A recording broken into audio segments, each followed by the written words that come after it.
happened to me on a dark night in 1976. It was December 19th, a day that will change my life forever. It was the day I died. You were dead for 19 minutes. When I came back, I did not come back the same. How do you feel? I did not come back alone.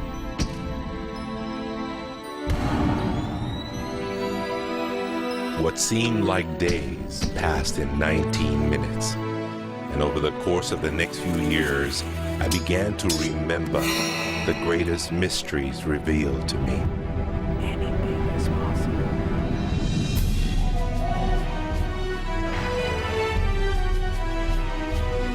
I discovered a secret beyond any secret. The sum of all secrets. My eyes have seen something. You have seen nothing. It's out there. I will find it. You will find nothing. It's like Solomon's gold.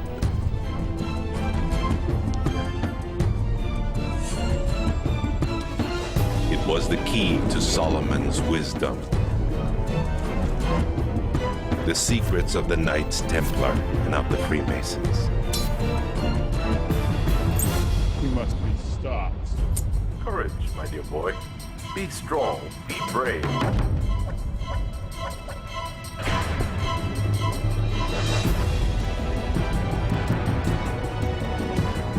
I challenged myself to find out everything I could. I found great teachers who knew this and began to seek them out.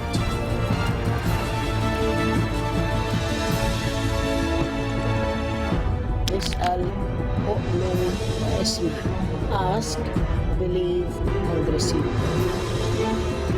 I traveled the world, and the meta secret was revealed.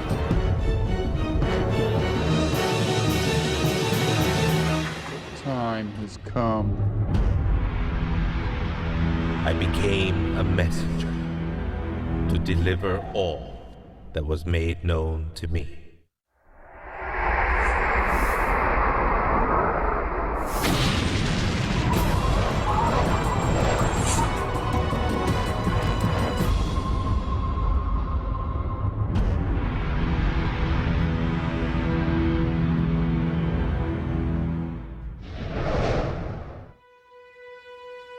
Hello there, I'm Bob Proctor. Meta is a nice word. It's a word most people don't understand. We talk about metaphysical, we'll say, oh, that's bad stuff. No, it's just what you can't see with these eyes. You got to see with an inner eye of understanding. Meta is beyond the physical. Do you know that 99% of our population has been programmed to let the outside world control the inside? If you want to get what you want, you let the inside world control the outside. That's what the meta secret's all about. The meta secret to wealth and abundance is doing what you love, following your passion, enjoying your life, being grateful for this moment, realizing that in fact, you already have wealth and abundance. You have wealth and abundance to the level that you allow it in your life. Expand your level of openness, deservingness, and you can have more wealth and abundance right now. How do you become more wealthy? You become more grateful. Studies here in the U.S. show that grateful people earn more money and are better at innovation. So the first step to becoming more wealthy is become more grateful. Find the good in your world right now, and you'll take a first step to become more wealthy. The meta secret to wealth is knowing exactly what you want and then being willing to pay the price to get it. Most people think that wealth just comes out of having this impression in your mind that you're going to live an abundant life. And that's an important piece of it, but it's incomplete. If you look at the word attraction and the law of attraction, the last 6 letters spell action, A-C-T-I-O-N. One of my favorite words is satisfaction. We all want to have satisfaction. And again, in Latin, satis means enough. Enough action, satisfaction, enough action produces the result.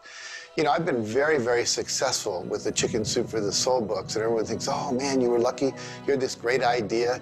And we use the law of attraction. We visualized and we put up posters around our office that simulated bestseller lists with our name #1. We visualized bookstore windows full of Chicken Soup for the Soul books, all of which came true.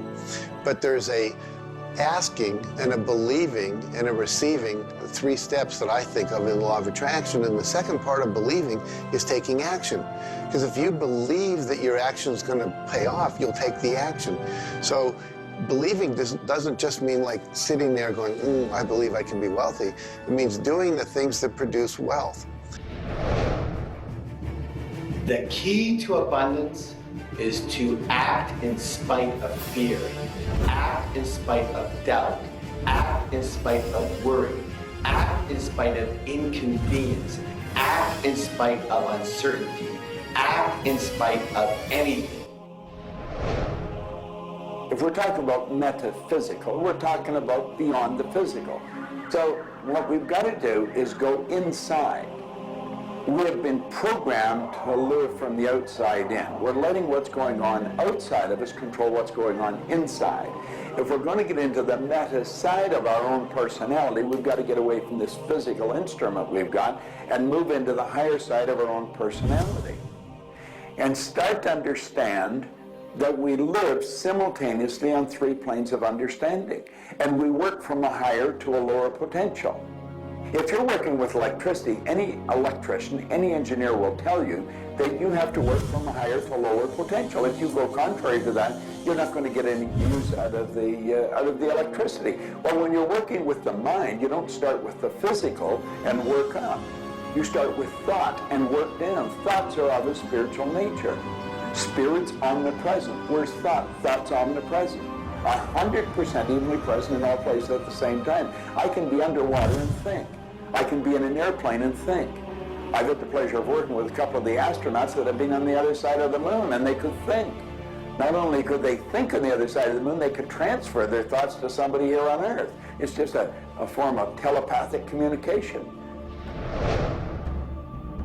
You know, it's been said that if you build it, they will come. I think if you build it, and you build something with true excellence, and you distinguish it in the marketplace, and you come up with a selling proposition, and you are aggressive in your marketing to the world, it's possible that people will come, but it's not inevitable that they will come. And sitting around passively visualizing things is not likely to get the world beating a path to your door. My meta secret about wealth ultimately is you've got to create a lot of value for a lot of people. And if you do that, you will bring a lot of wealth back to you. So by giving service and giving that which helps other people improve their lives, brings joy to them, brings service and products to them, if you do that and you keep expanding that, always be thinking about expanding your service to others. And if you do that, wealth is a foregone conclusion. First thing, quit listening to what everyone else is telling you what to do. And start paying attention to what you want to do. You see, I can look back with my memory, and I can remember going and saying, Mom, Dad, or to the teacher, I want to do so-and-so. And they'd say, now, how are you going to do that?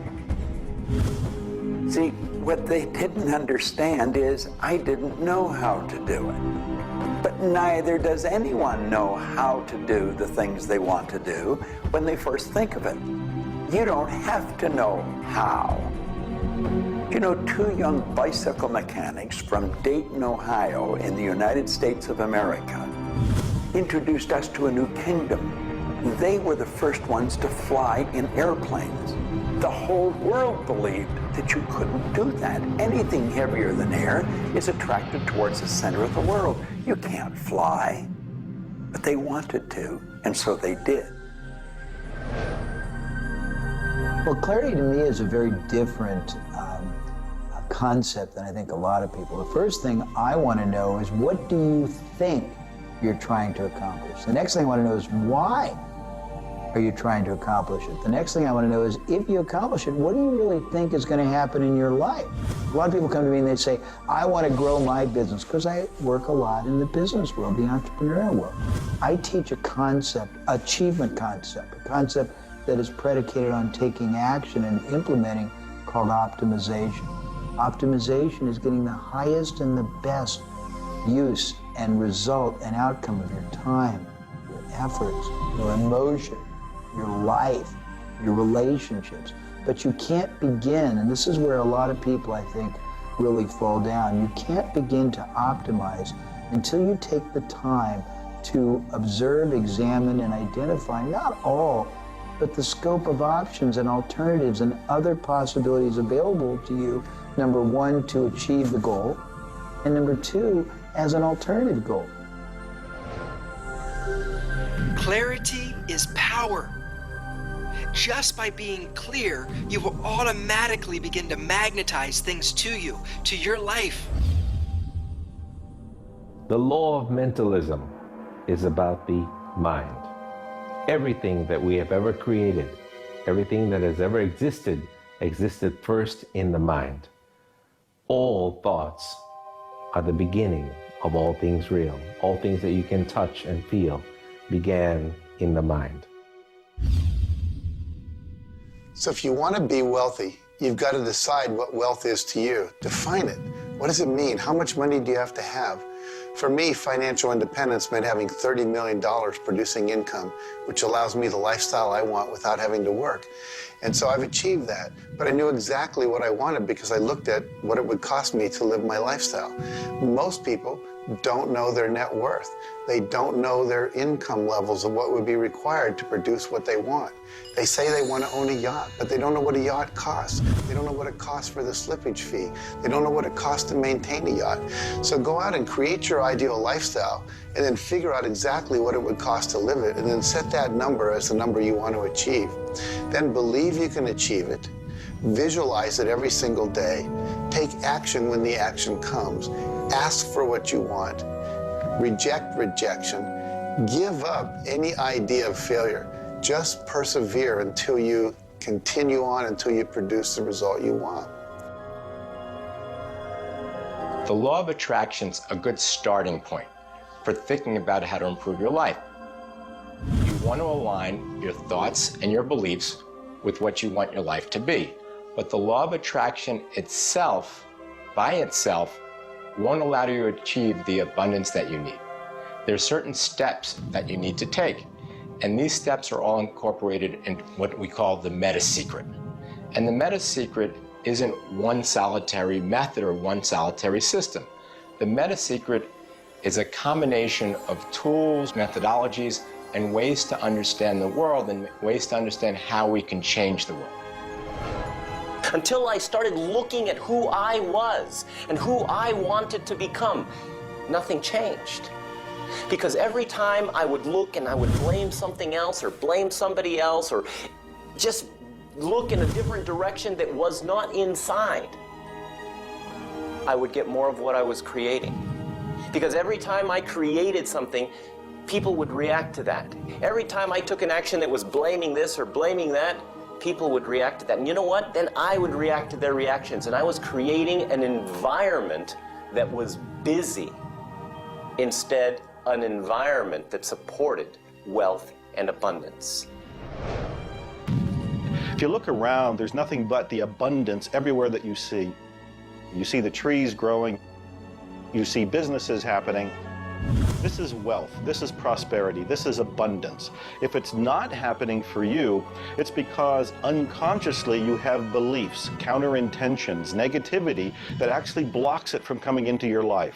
It's actually working the law of attraction all the time, but it's happening on an unconscious level. The abundance is there, the wealth is there, but if you don't feel it, if you're not expressing it, it's because inside of you, you may feel you don't deserve it.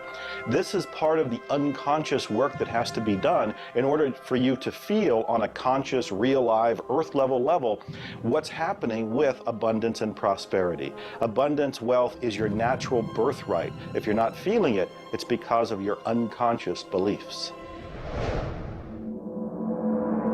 The law of correspondence, simply stated, is as above, so below, as within, so without. The law of correspondence is simply attesting to the fact that we are human creatures physically present, but we have minds and we have spirits. So we exist in more than just one plane. We might even be multidimensional beings with multidimensional thoughts, and there may be more to you than just meets the eye. If you want to be wealthy on the outside, you first have to become wealthy on the inside.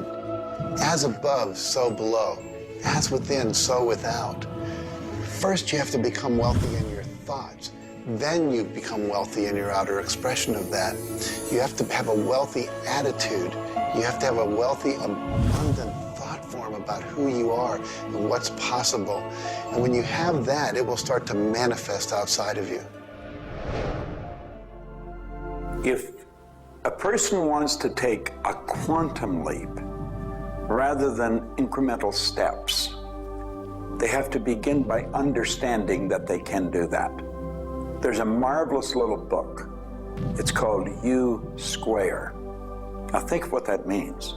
If you square a number, you multiply the number by the number, don't you? Well, when you square, you multiply your potential by your potential. It's astronomical. I mean, you just go off the board. The man that wrote the book, Price Pritchett, he said, when you're looking at a quantum leap, he says it looks ridiculous, utterly. But in retrospect, it looks like a natural thing to happen. It was without effort. It's with ease. And that's what quantum leaps are. What you're really doing is getting rid of limitations in your mind, and you're letting your mind just take off and build a great big idea. And you start before you're ready. You defy what the masses are controlled by. You've got to move into a space all of your own. Understand you're working with an infinite power that's omnipresent. It's with you all the time. It's closer than your breath. And you get in harmony with that and just release all thoughts of limitation and make up your mind you're going to take and just compound your effectiveness. That's essentially what I did. I didn't know what I was doing at the time. I didn't understand quantum leap, but I took my income from $4,000 a year to $175,000 in a year. And then it went over $1 million. And I had no understanding of what happened. Now understand this. I had been raised to believe that if you don't have a good formal education, that you'd never be able to do what I did. If you don't have experience, you can never do what I did. I had 2 months high school and I had a bad work record. But my income went from $4,000 to over $1 million a year. Now you can do that. And the first step is understanding that you can do it. Quit listening to people tell you you can't. And start to see yourself doing something really big. Write it out on a sheet of paper. Begin by saying, I am so happy and grateful now that I have turned my annual income to a monthly income. It's not just about attracting things to you. It's about learning to trust what you're attracted to. You are naturally going to be attracted to certain kinds of people, to certain movies over other movies, to places you want to vacation versus other places, to workshops you want to take or books you want to read versus other books. Trust what you're attracted to. It will take you where you need to go, and it may not always make sense to you. I remember going to a seminar, and there was a woman teaching about how to triple your income in a year. And at that time, I was probably more like a hippie than I am the entrepreneur that I am today. And my wife, who was against making money at the time, thought it was evil when you should be into total service and all this. She said, I can't believe you're going to that workshop where they're going to teach you about how to make all this money. I thought you were more spiritual than that. I said, honey, I don't know why. I'm attracted to that workshop. I'm going to go there. So I sat down, the woman next to me, we started talking. It turns out she was a veterinarian. And it turns out that our cat had feline leukemia at the time. And I started talking to her about that, and she said, well, I'm the world's expert on feline leukemia. And I said, well, I've heard there's no cure for that. She said, no, but there actually is a cure, and I can teach it to you. And so she called my veterinarian, told him what to do. My cat lived for many, many more years than the local vet thought it should. But see, I was trusting my attraction to go to that seminar, and it led me in a path that saved my cat's life, which was not where my conscious thinking was, but it was a very important goal to me to keep my cat alive. Those kind of things will start to happen. Most people are uncertain about something. They're uncertain about their next step. Here's your message. Do it. Do it. Whatever you're uncertain about, do it. Take the step. You will learn so much more. You'll get so much further faster by actually getting in the game than doing it, than thinking about it forever. One of my sayings is, one step in the right direction is worth 100 years of thinking about it. The law of correspondence, the law of mentalism, and the law of vibration all combine to help you understand that the notion of wealth is arbitrary. You're always wealthy in comparison to someone else. You choose a person to compare yourself with, or your wealth or your level of wealth with, and then you decide at that point to be happy with the situation or to be unhappy, and therefore change it. All of wealth is subjective. Understand this, and you understand that there's an ebb and a flow to your finances. The more comfortable you are with how you interact with the world, with the value you give in the world, with the service or the product that you give the world, then you begin to realize your place in the world. And by realizing this, you participate in the abundance that is all around you at every moment and at every time. It is all yours. From the beginning, it was yours. Until the end, it will always be yours.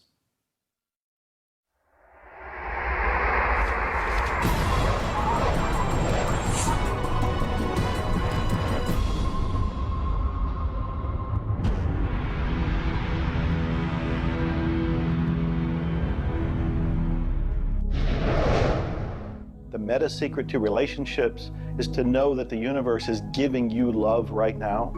When you give love to the universe, when you give love to another, you will receive love in turn. Love is the essence and nature of relationship. Relationships are a two-way street. It's not just about taking and giving and receiving and getting what you want, but it's also about giving. I like to say that each person should take 100% responsibility for the quality of the relationship. Because if you take 50-50, whenever it's not working, it's going to be their 50%. So if you take 100% and act as if everything in the relationship, you're creating it, and when it isn't exactly what you want it to be, say, how am I creating that? Take that curiosity and use it as a tool.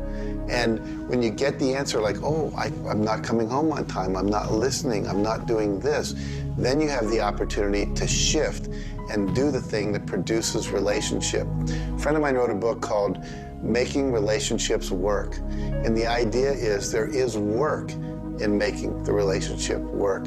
So be willing to do the work. Give as much as you get. The more you give, the more will come back. To have a better relationship with anyone in your life, first, you begin by having a relationship with yourself. Treat yourself the way you would your very dearest friend. Love yourself regardless of all the crazy shenanigans you pull. Believe me, I do this every day. So if you want a better relationship with someone else, love yourself. Relationships are part of what the universe is giving you as a gift. The first and most important relationship is the one with yourself. When you love yourself, you heal yourself. When you love yourself, you become a magnet that people want to hang around, and you begin to attract other people and new relationships. It's all based on love. It's all based on non-judgment. It's all based on total acceptance. The universe has a relationship with you right now, and the universe wants to give you more.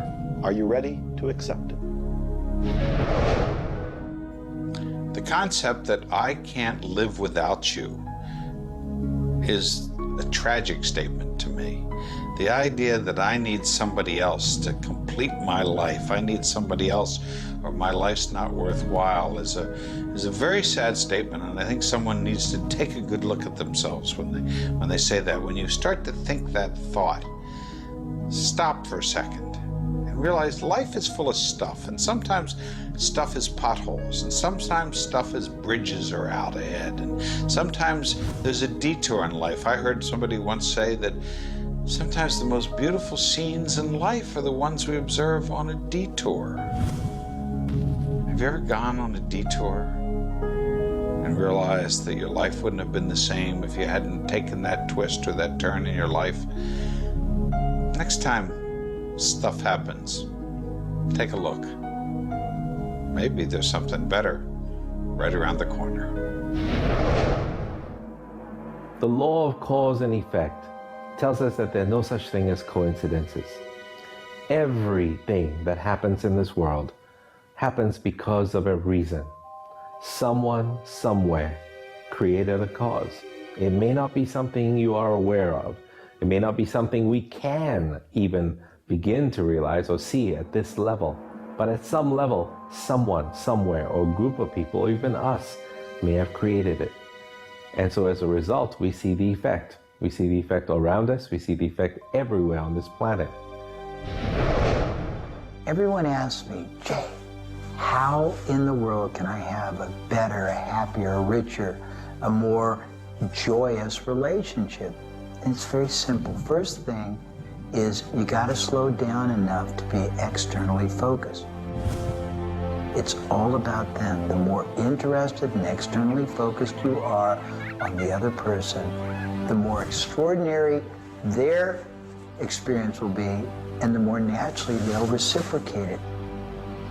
The second, and you're watching me, and I've got a serious side, and you know that, but you got to get in touch with your childlike sense of curiosity, of innocence. The third is you got to be in the here and now, and that's so trite and said so often, but being in the here and now means connecting deeply and being aware of what people are saying and looking at them and being responsive to their feedback and their mannerisms. And the last thing, and the easy thing, is to, again, as I said earlier, enjoy the process. We are so busy, so stressed in our life, trying to get from one thing to another, trying to multitask, that the greatest way to have wonderful relationships is to commit, not just the time, but your being, to being there, to connecting. For me, the meta secret to relationships is to be the person you're looking for. Whatever it is you're out there looking for, be that and give it away. If you're looking for someone who's loving and kind and compassionate and generous, you need to be loving, kind, and compassionate and generous. Whatever it is you want, you've got to be that and express that out into the universe. And whatever you express out is going to come back multiplied. The meta secret of relationships is for you to develop an identity that brings out the best in your partner and helping your partner to be the best that they can in order to bring out the best of who you are.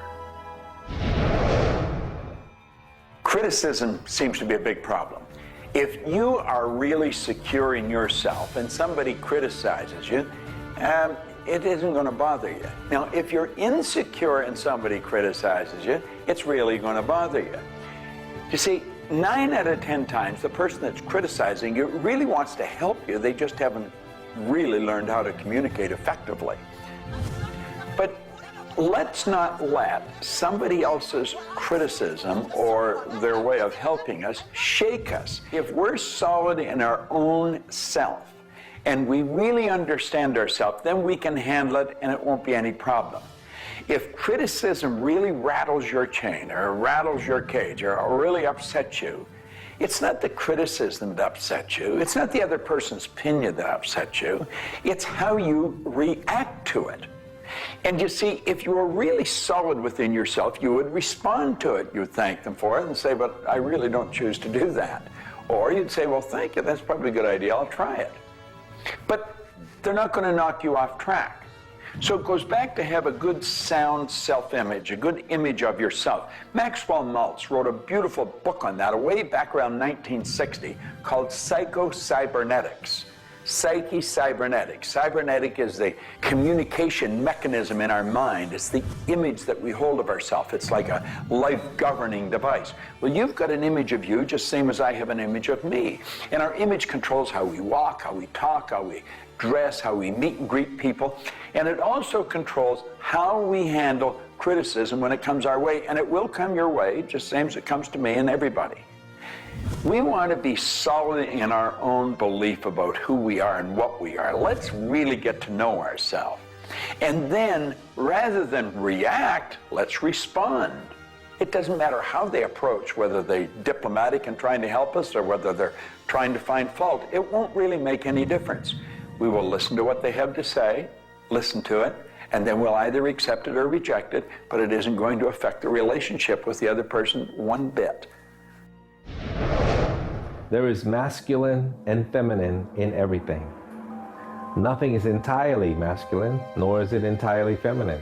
We have different aspects of yin and yang, of harshness and softness, different aspects of masculinity and femininity in everything.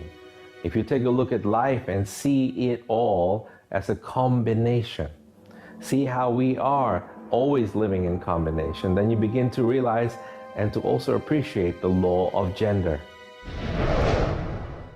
Relationships are about communion, taking our life and making it sacred through connection with another human being.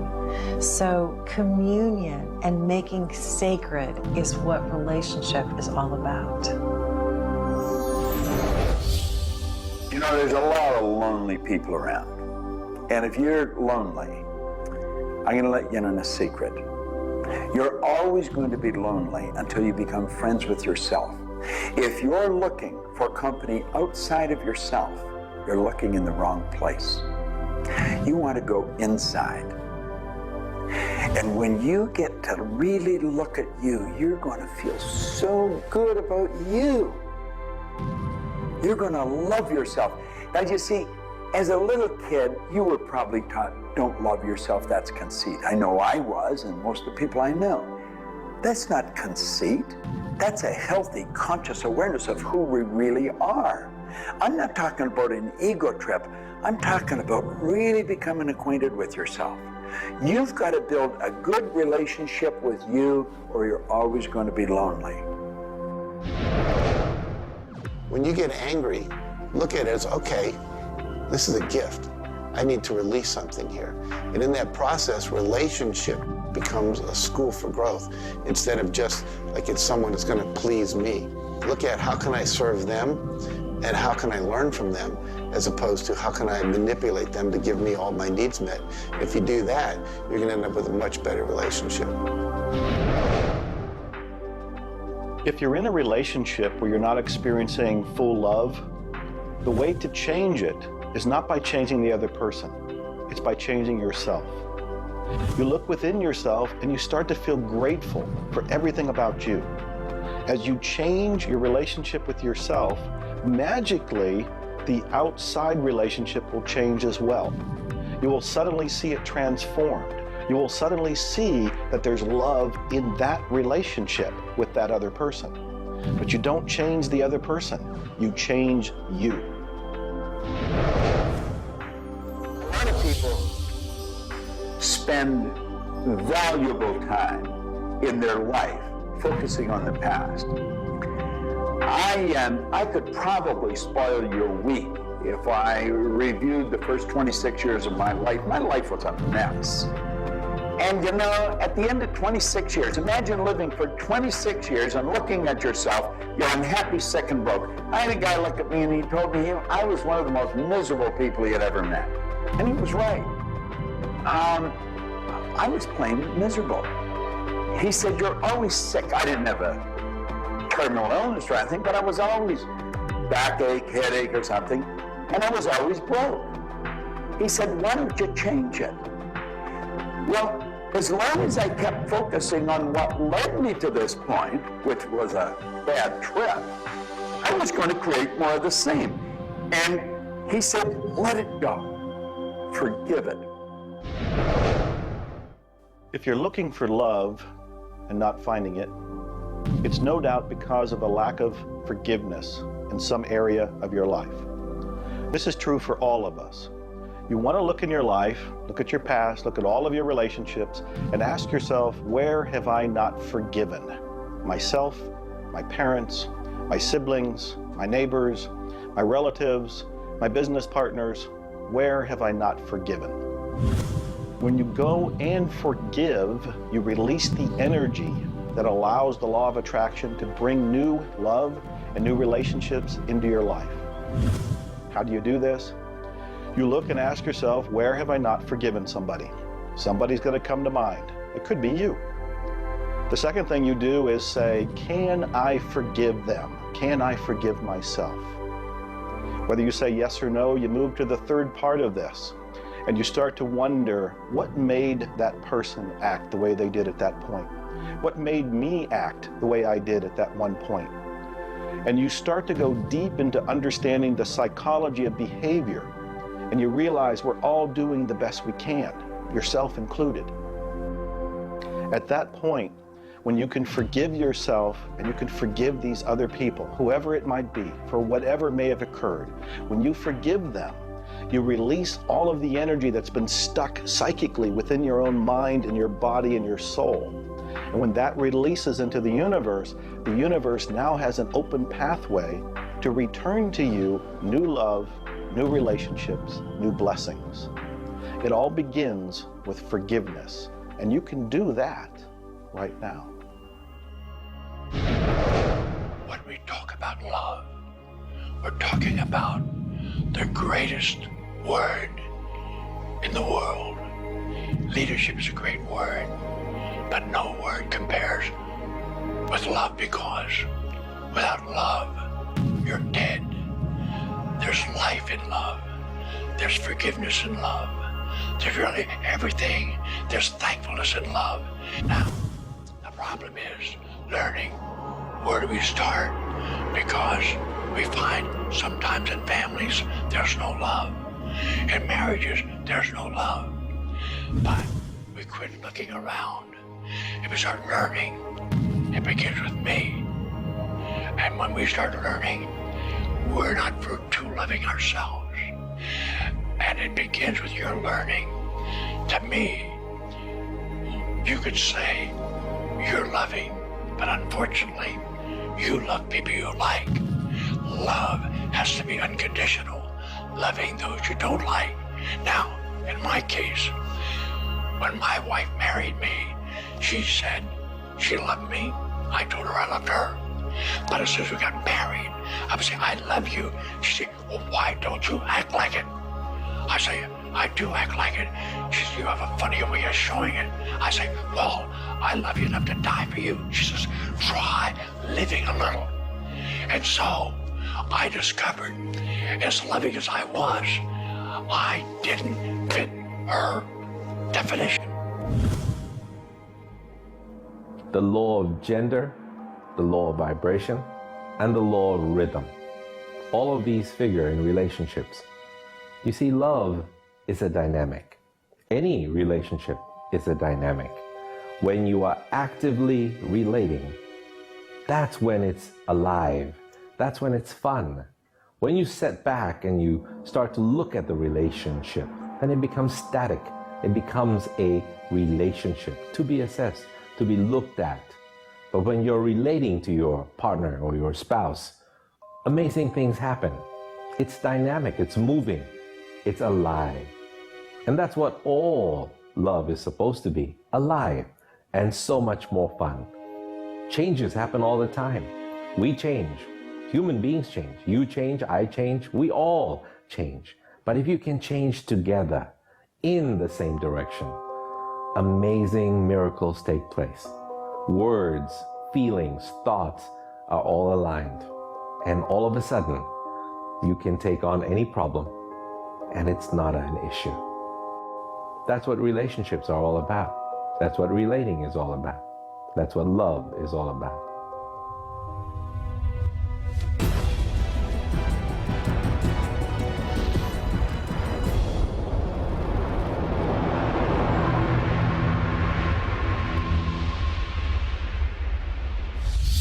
はじめに言葉劇すなわち、クリエイターなるものはやはり言葉振動を用いて全てを設計されたんではないかと思うんですね。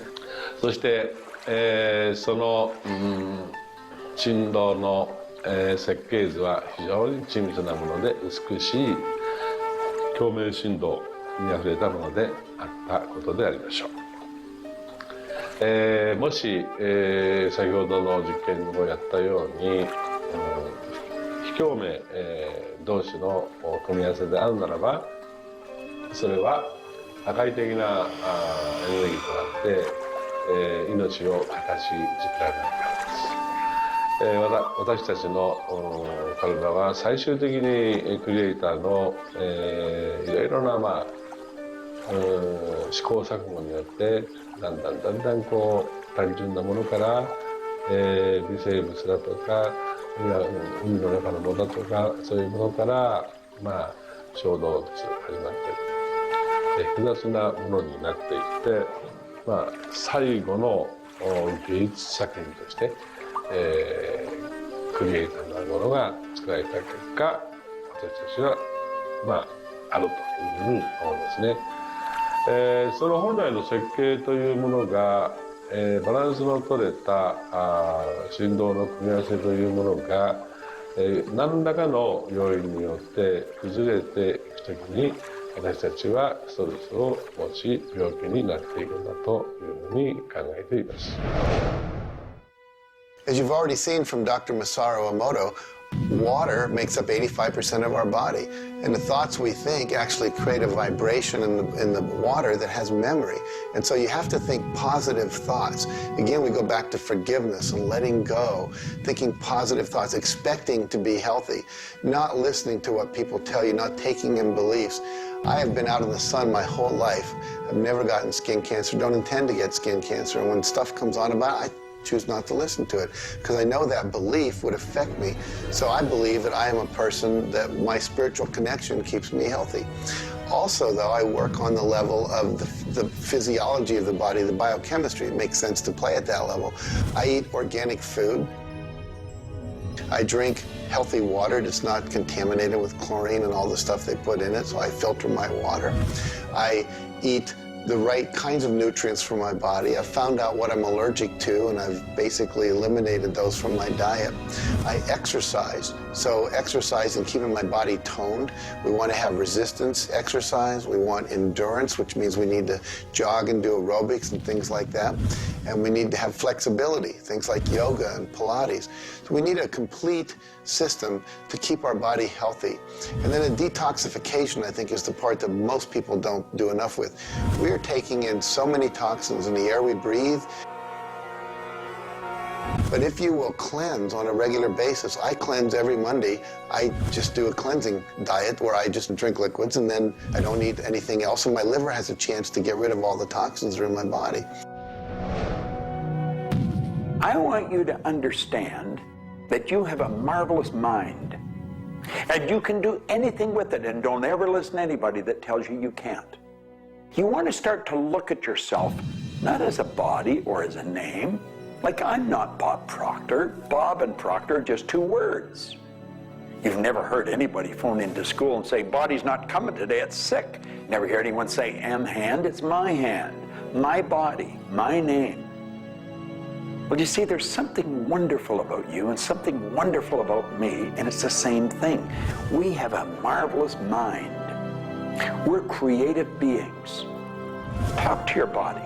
You're not a body, you live in a body. Now, this may sound silly because maybe nobody's ever said this to you before, but go around just repeating maybe 1,000 times to yourself, I'm not a body, I live in a body. I'm not a body, I live in a body. I'm not a body, I live in a body. Then start telling your body to relax. The meta secret to great health is to feel good now.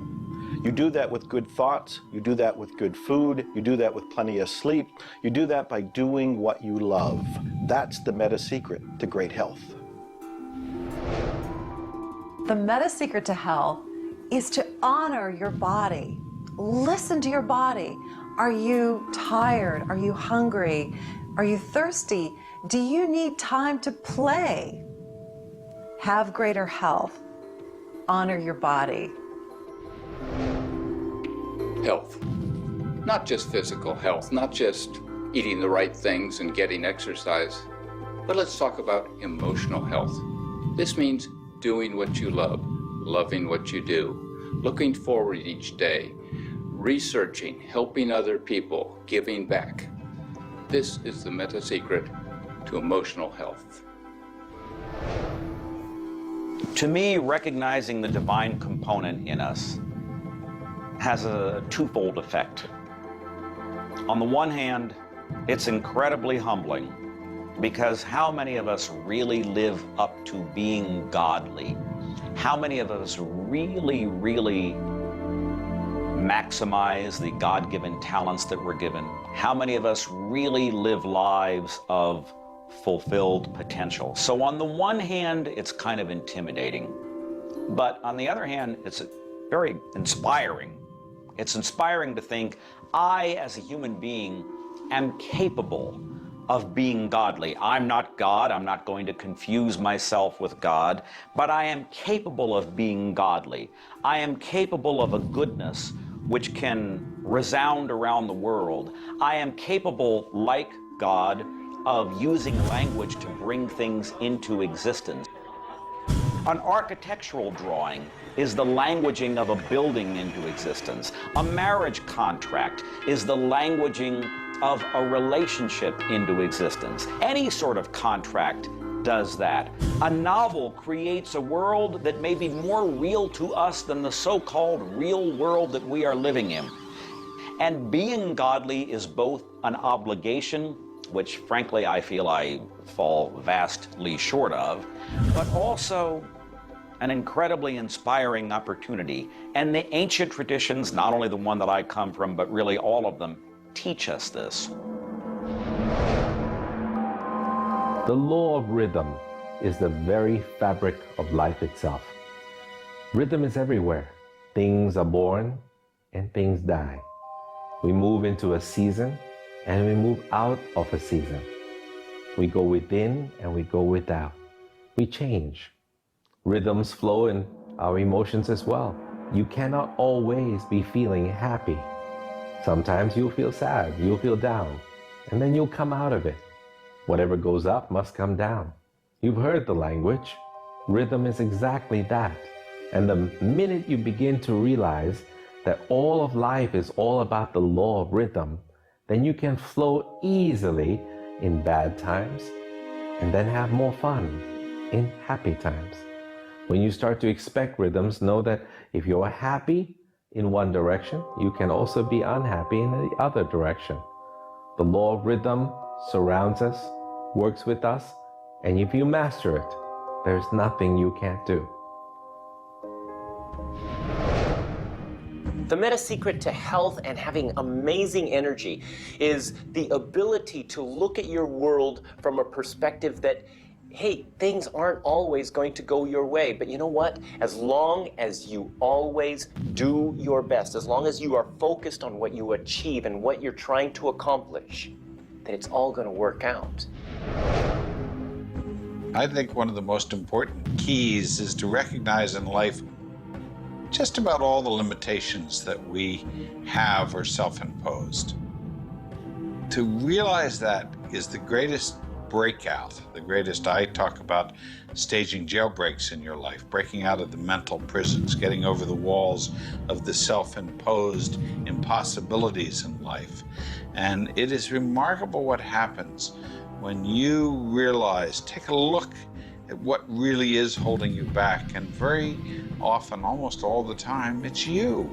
It's you. The power lies within you. See, humor is good. It really is. I don't really understand what it does to you, but I know it does something to your brain.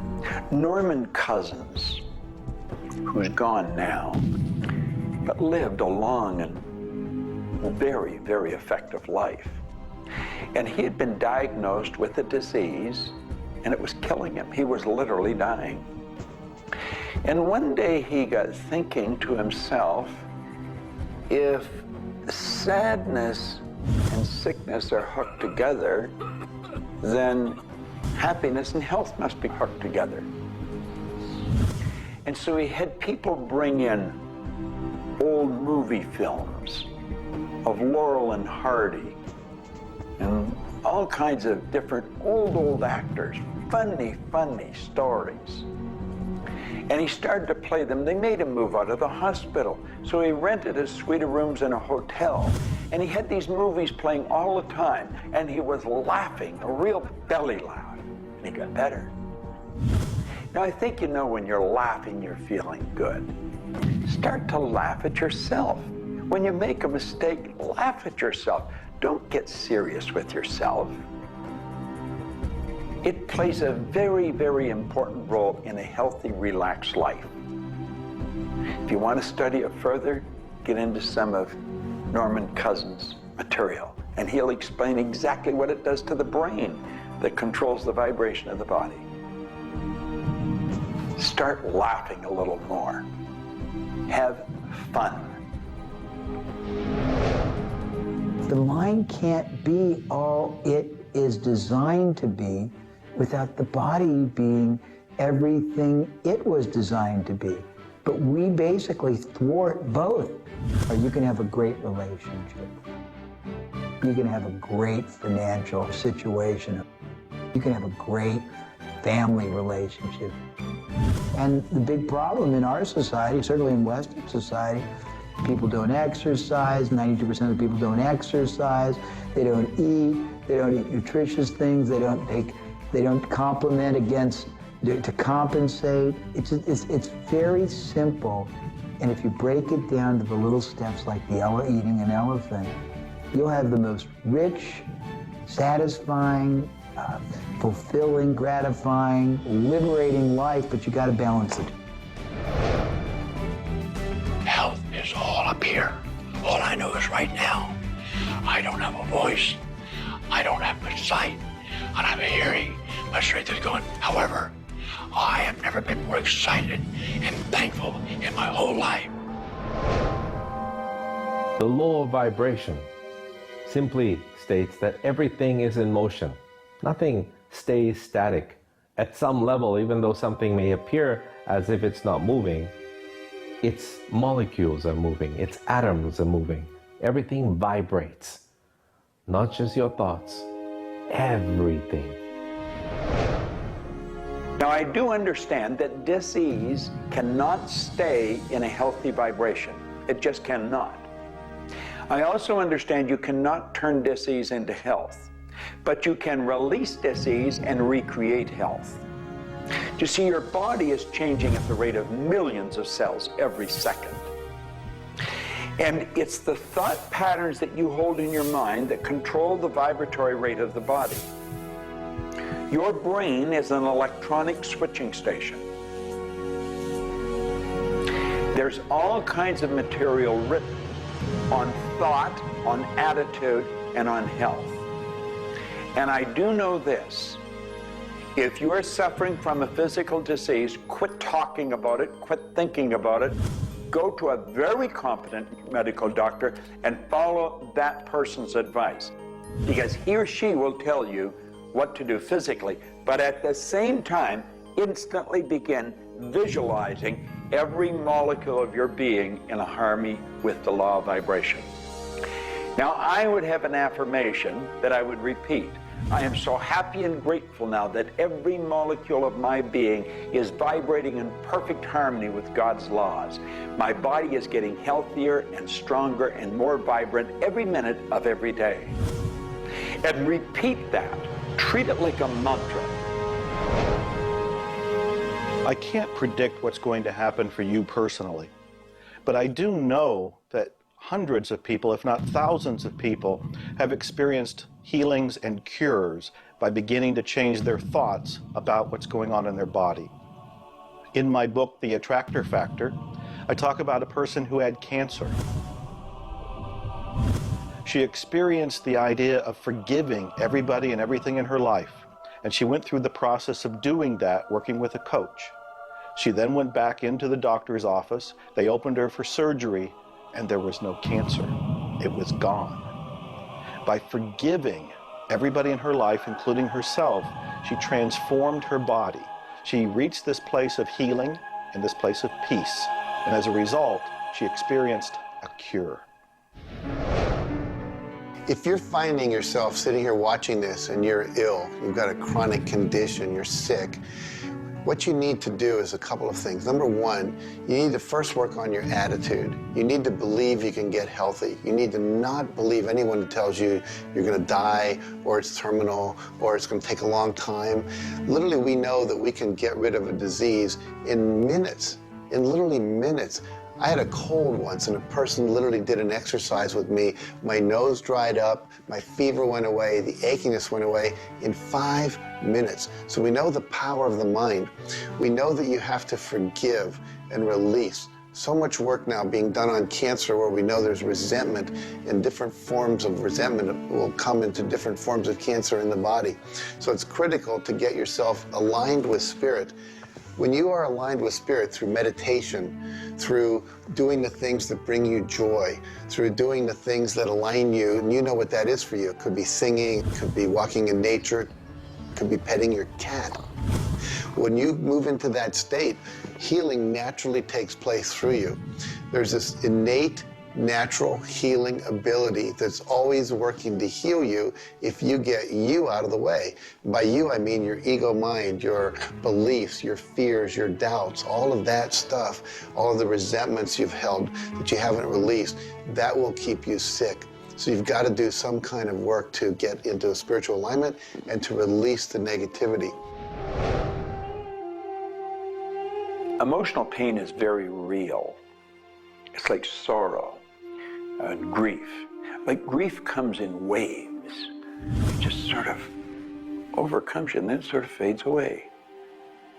You could have experienced some traumatic situation, anything from rape to the loss of a loved one or being held up, where somebody invaded your privacy in some way or another. And it causes deep emotional pain. What we want to realize is that we are bringing that on ourselves. You say, well, wait a minute, you're not bringing it on yourself. No, but you're reliving the situation. We've got to separate ourselves from the incident, from the situation. We've got to realize that it's a very real part of life and attempt to separate ourselves from it and deal with it as best we can and then let it go. Otherwise, we're going to carry it with us and we're going to keep experiencing it over and over and over again. どうやってわかるか。振動という、まずそもそもその水の結晶とは何かということになりますけどね。結晶というのはやはり情報だと思います。で、情報というのはバイブレーションですね。で、バイブレーションのデザイン家が雪の結晶あるいは水の氷結結晶という形になって現れてきていると思いますが、やはり我々がなんで、美しいとか醜いだとかそういうような認識能力があるのか、あるいはそれだけには全人類本当に、一緒の価値観を僕は持っていると思いますが、それはもうやはりクリエイターがそのように設計されて、いるからだと思うんですね。それが崩れちゃったらもうこれはもう本当にどうしようもないんだけど、その美醜というのが我々の美しさ、ごめんなさい、バイブレーションの健全さということにつながっていると思います。水は神が自分の意識あるいは意図をまんべんなくこの宇宙に伝えるためのキャリアとして、作られたものだと思いますね。ですから水が別の言葉で言うならば神の、一種のメッセンジャーということになると思いますね。それの形が大げさで言えば結晶という形で表されていると。で神にとって、ふさわしくないなと思うような現象については水はやはり結晶的にノー、良いものはイエスという判断を示すというふうになっていると思うので、それがなぜできるのかということになってくると、これはまた僕にとっては来世の研究課題かもしれません。Stress is caused, in my opinion, when we take our power and give it to the problem. We want to maintain the power. I'm in control of me. The power is going to stay with me. I am not going to let the condition, the circumstance, or the challenge that I may be facing control me. You can make a decision right now that you are going to maintain your power and you're going to let everything outside stay outside, and you know that when you're in a totally relaxed state, the solution to problems come. Quit getting involved in these sophisticated stress management deals. Release the stress. Let it go. You're in charge of your body. Just say, peace, be still. Visualize a beautiful lavender energy flowing right into the crown of your head and circulating right through your body. And then start to imagine every molecule of your body vibrating in perfect harmony with God's laws. You're totally relaxed. You're in charge of yourself. There is no stress where there's relaxation. Be calm, peace, be still. Don't even use that word anymore. Get rid of it. Release it. The laws of cause and effect, of rhythm and polarity, come into play when we talk about your health. Your body is an amazing symphony. Amazing miracles taking place on every part of your body. And what holds it together are fields of force that we cannot even begin to understand. Every day, your cells are renewing until you have new organs generated all the time. And your body and your cells are repairing themselves even as they remove toxins from your body. I can't help to wonder sometimes if you gave that entire symphony a wonderful environment filled with fields of happiness and radiant joy and vitality, how that growing, renewing process might work a little bit better, sort of like happy children in a playground.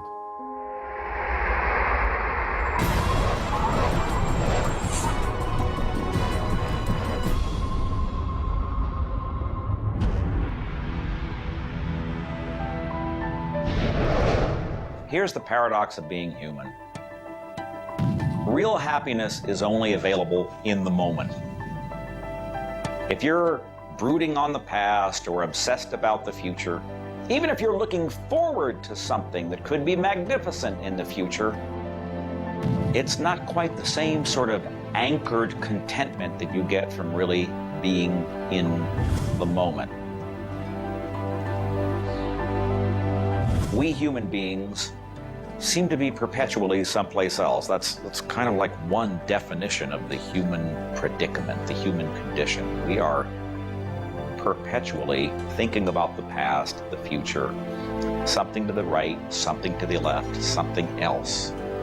I think the paradox to happiness is you do have to have dreams and aspirations, and you have to be anchored, rooted, and happy where you are.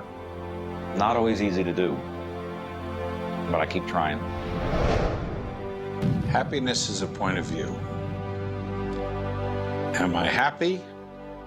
Yeah, I think I am. How can somebody always be sad? Of course we're sad when we lose somebody that we love, or that when the project we're working on so long doesn't work out. Temporary sadness is a very human condition. How can you be happy?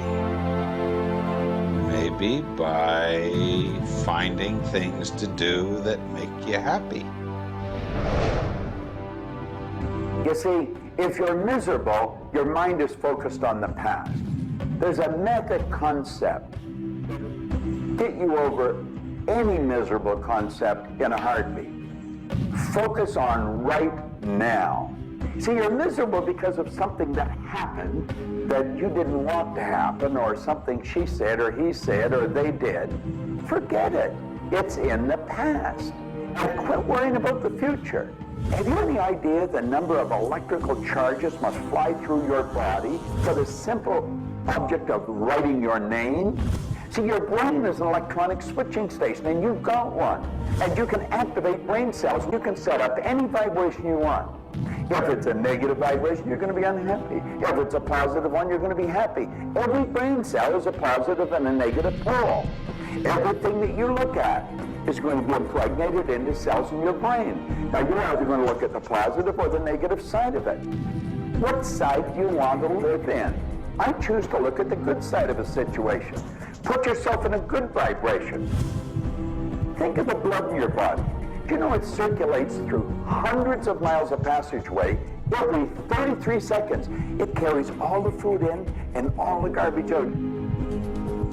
You've got more power in your little finger than you need to light up your home for the year. There's about 11 million kilowatt hours per pound of potential energy locked up in your body. And you're probably saying, I haven't got any energy. That's because you're miserable. Get out of it. Get over it. Focus on now. One of the most important things you need to do in your life is discover your life purpose. I believe that everybody is born with an individual and unique purpose. And when you are doing your life purpose, when you're living it, expressing it, fulfilling it, you're happy. And so many people have talked about joy being your guidance system, that when you're off purpose, you're not happy, you're not joyful. And so this joy, this inner experience of happiness and joy is a way of saying, oh, I'm on course, I'm doing the things I'm supposed to do. Stephen Covey said, you know, you don't want to get to the end of life and get to the top of the ladder and find out the ladder was leaning against the wrong building. You can be very, very successful. And we see people with all the cars and the toys and the money and the society recognition and so forth, but they're not happy because they're not fulfilling their purpose. Think about it like this. A rose has to be a rose. A chrysanthemum has to be a chrysanthemum. A geranium has to be a geranium. And yet we as people have been given choice. The choice to pursue any number of things and do whatever we want to do. But unfortunately, most of us have been talked out of our purpose. If you want to be happy, come back into this moment and do what you love in this moment.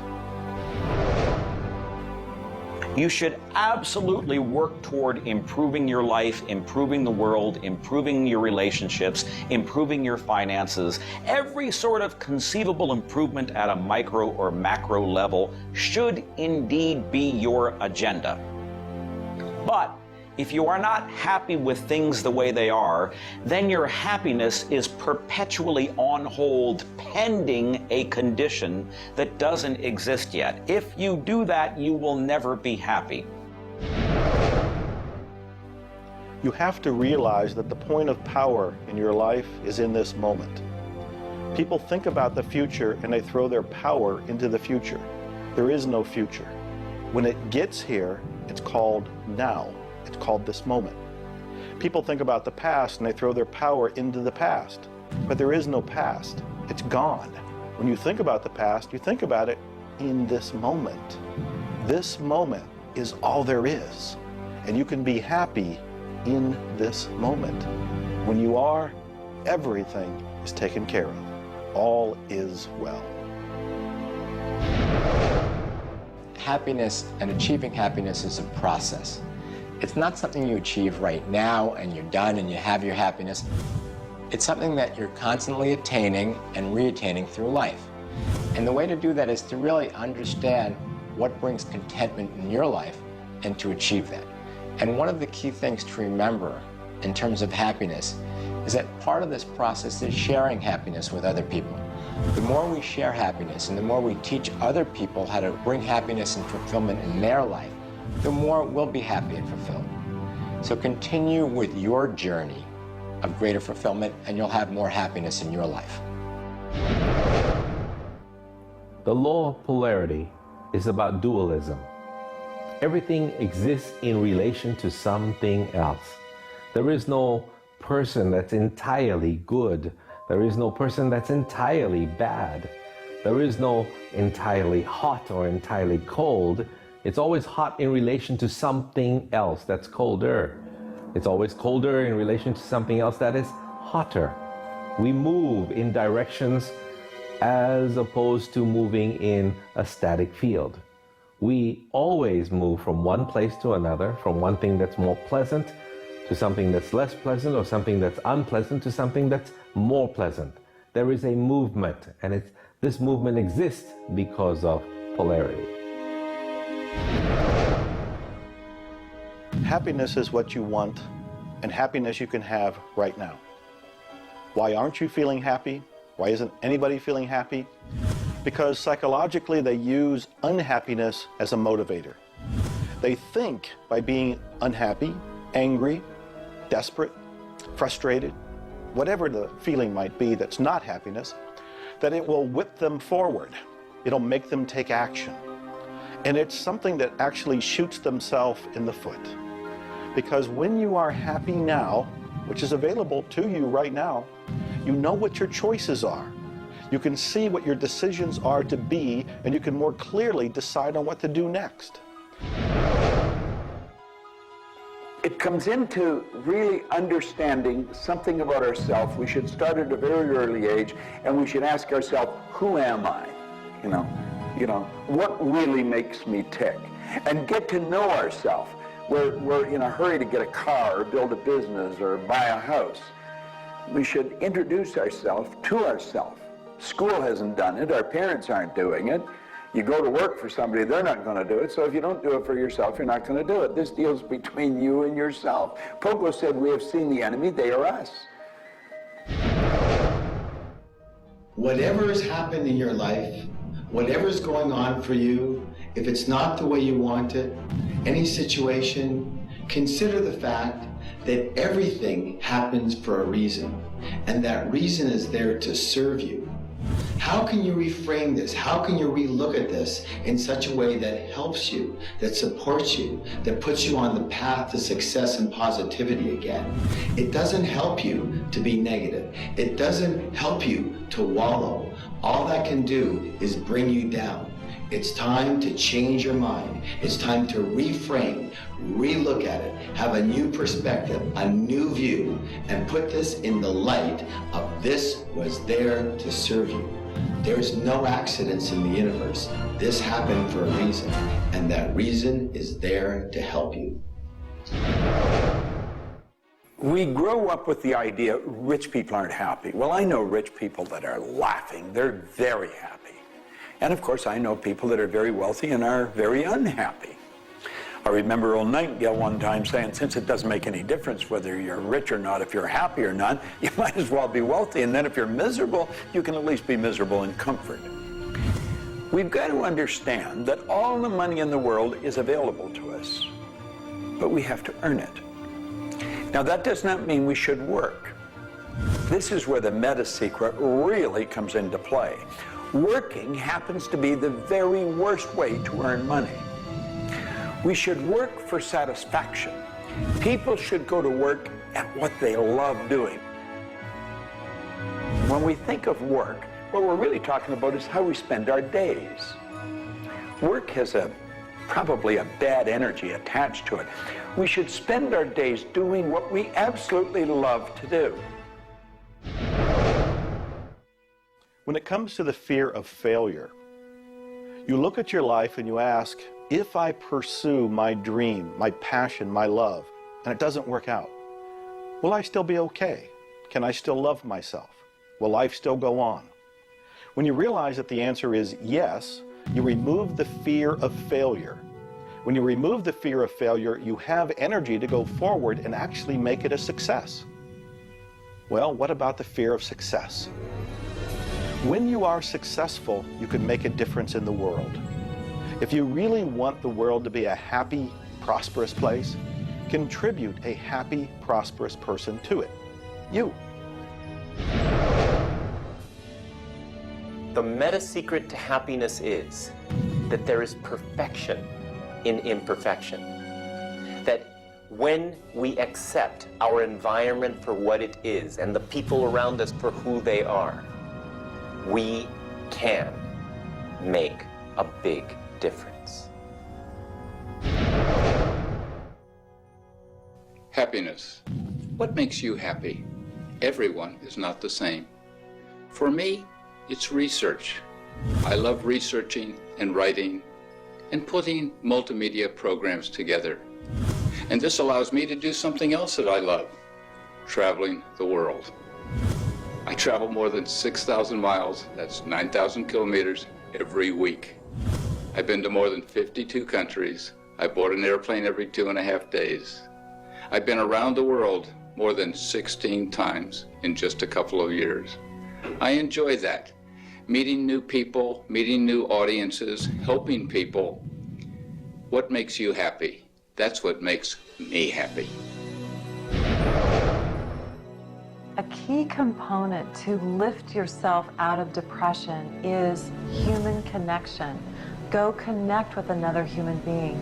Another powerful tool is movement. And a third is laughter. Go play and have some fun and watch your spirits begin to lift. The meta secret of life is to realize that the journey is the thing. I believe the first thing a person should do is establish a purpose. Why are you even here? Why do you get out of bed in the morning? Why are you living? I honestly believe every one of us are hardwired to do something. So how do you decide on your purpose? You decide on it by asking yourself, what do I really love doing? So you have your purpose. This is what you're going to do with the rest of your life. And then you build a vision. Then your goal is taking a bite out of that vision. Now, when you do that properly, you're going to love what you do. When you wake up in the morning, you can't wait to get going, and you're going to be doing it until you go to bed at night. Therefore, all of your day, all of your hours are filled doing with what you love to do. That's called living. Everything else is dying. See, there's a basic law of life. It says create or disintegrate. You're growing or dying. Find out what you love, dedicate your life to it. Most of us, when we approach happiness, are looking for someone out there to make us happy, some event to occur, and then we'll be happy. If I get to the retirement stage, if I get my car, if my wife is nice to me, if my son comes home on time, then I'll be happy. The truth is, happiness is an inside job. It's a choice. When I have an expectation on how someone else should be, I've given my power over to them. What I want to do is simply learn how to create joy and happiness inside myself. And we can do that in numerous ways, by doing the things we love, by focusing on the good qualities in ourselves, by choosing to focus on the good qualities in others instead of being judgmental. Once we realize that happiness is an inside job, and I get to be as happy as I choose to be, not as happy as other people make me, the reality is I can move into a state of pretty much constant joy and bliss. Stuff happens. Life happens. And then you get to choose. Look, you have a mission to do. You have to find meaning in your life, and you have to share it with others. There's a whole world out there that is suffering, that is in survival. They are grieving and they are hurting. You and I can make a difference. You begin right now by looking at your life, no matter what's going on in your life right now, and you find the good in it, the positive in it, the growth-oriented reasons for whatever it happens to be. You find the good in it, and whatever is happening, you turn it into something positive. You turn it into something good, and you go and share it with the world. You will become an inspiration to others. People model other people's behavior, and that's how the world changes.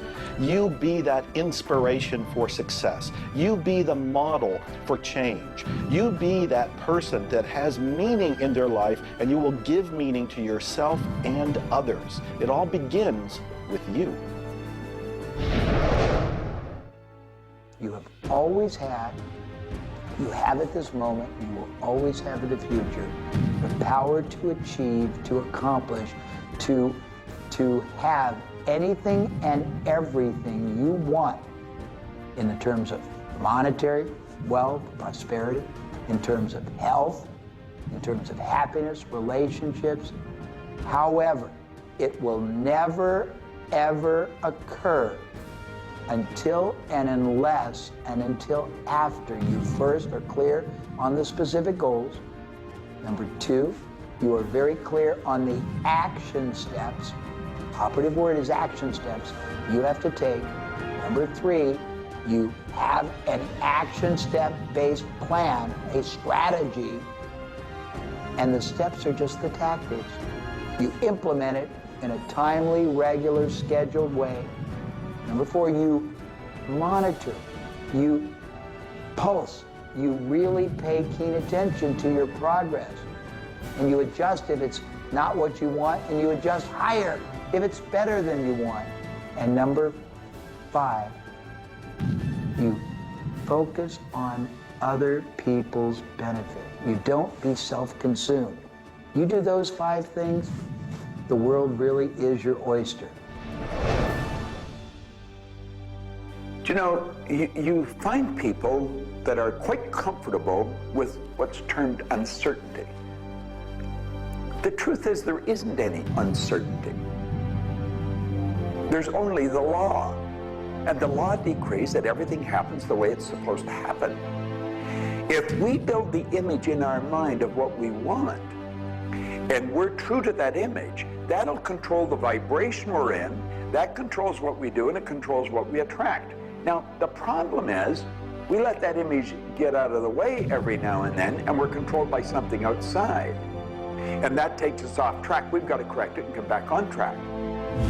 But a person that has direction in their life, there's no uncertainty. There's only good stuff coming. It's stuff that's going to cause the image in our mind to move into form. And so we wake up every day wondering what part of it's going to show up today and where's it coming from and who's going to deliver it. Every day holds something really good for us.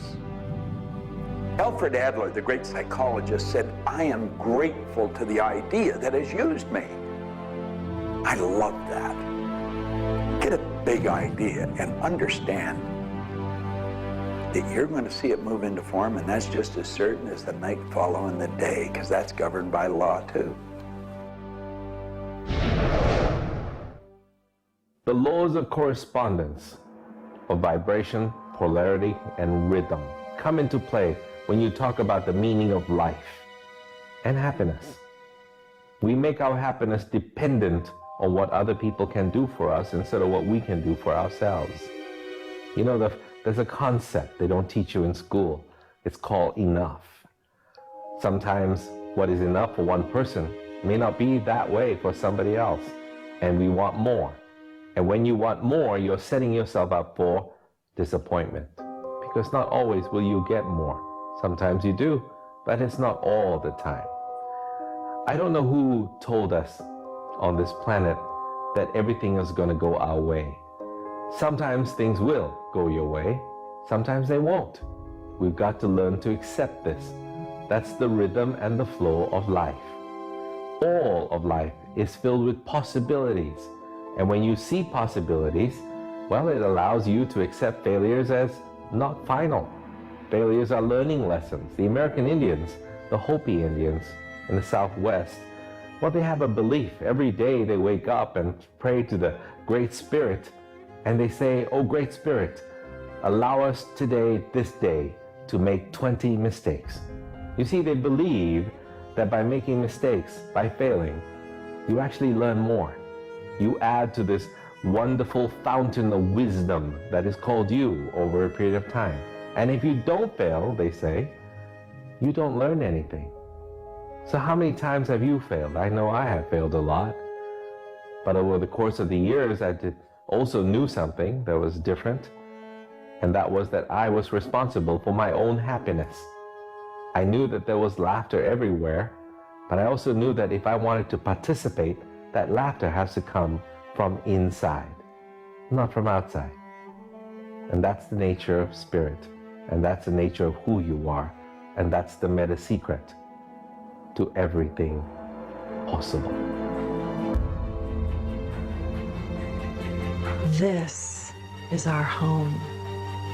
We have nowhere else to go. Earth gives us everything we need to celebrate life. Everything you do will either hurt or heal our planet.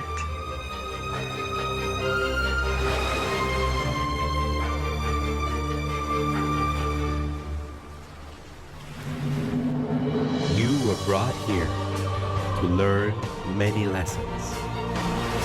To learn how to love who you are, where you are, and the people you surround yourself with. Just remember that you carry within yourself everything you need for the fulfillment of your life's purpose. You are the sum of all of your experiences, all of your choices, and you are a work in progress. You deserve more happiness, more love, more joy, more abundance, and especially more fun. Life was never meant to be a struggle. You were meant to participate in this grand miracle called life. And as you begin to look all around you, start now to taste, smell, hear, and touch with your heart the abundance that surrounds you. You are indeed spectacular beings of light.